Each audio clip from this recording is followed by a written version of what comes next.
స్విట్జర్లాండ్లో AP CM Chandrababu, మంత్రి లోకేష్ బిజీగా ఉన్నారు. జ్యూరిక్లో తెలుగు డయాస్పోరా సమావేశంలో లోకేష్ పాల్గొన్నారు. ఎర్ర బస్సు రాని ఊరుకు ఎయిర్పోర్టు వస్తుందా, ఎయిర్ బస్సు వస్తుందా అని ఎగతాళి చేశారని, అప్పట్లో కంప్యూటర్ అన్నం పెడుతుందా అని కూడా కొందరు ప్రశ్నించారని గుర్తు చేశారు. కొందరు క్రెడిట్ కోసం ఏడుస్తూ ఉంటారని అన్నారు. 20 ఏళ్ల ముందు చూపు గల నేత చంద్రబాబు అన్న లోకేష్ ఏపీలో ఏడుపు కొట్టే టీం 11 ఉంది అని అన్నారు.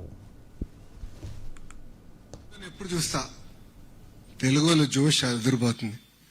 జర్మనీ నుంచి వచ్చిన వారు ఉన్నారు, డెన్మార్క్ నుంచి వచ్చిన వారు ఉన్నారు, స్విట్జర్లాండ్ లో కూడా ఉన్నారు. సుమారుగా 20 దేశాల నుంచి ఈ రోజు గౌరవ ముఖ్యమంత్రి శ్రీ నారా చంద్రబాబు నాయుడు గారు కలిసేదానికి మీరందరూ పెద్ద ఎత్తున ఈ కార్యక్రమాల్లో పాల్గొనడం జరిగింది.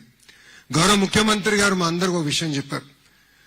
మేము రాష్ట్రంలో ఎక్కడికి వెళ్ళినా, నేను దేశంలో ఎక్కడికి వెళ్ళినా, ప్రపంచంలో ఒక ప్రభుత్వ కార్యక్రమాలకు వెళ్తే తప్పనిసరిగా మొదటిగా తెలుగు వాళ్ళని కలవాలి, వాళ్ళతో సమావేశం ఏర్పాటు చేసుకున్న తర్వాతనే మీరు ఏ కార్యక్రమాలలో పాల్గొనాలని ఆయన గతంలోనే చెప్పారు. మాతో చేపిస్తే కాకుండా ఒక ఆదర్శంగా నిలబడి అధికారంలోకి వచ్చిన తర్వాత వరల్డ్ ఎకనామిక్ ఫోరంలో రెండోసారి పాల్గొనేదానికి వచ్చినప్పుడు జ్యూరిక్ లో ఉన్న తెలుగు వాళ్ళందరినీ కలిసేదానికి గౌరవ ముఖ్యమంత్రి గారు ఈ సమావేశం ఏర్పాటు చేస్తాం జరిగింది. వాస్తవంగా చెప్పాలంటే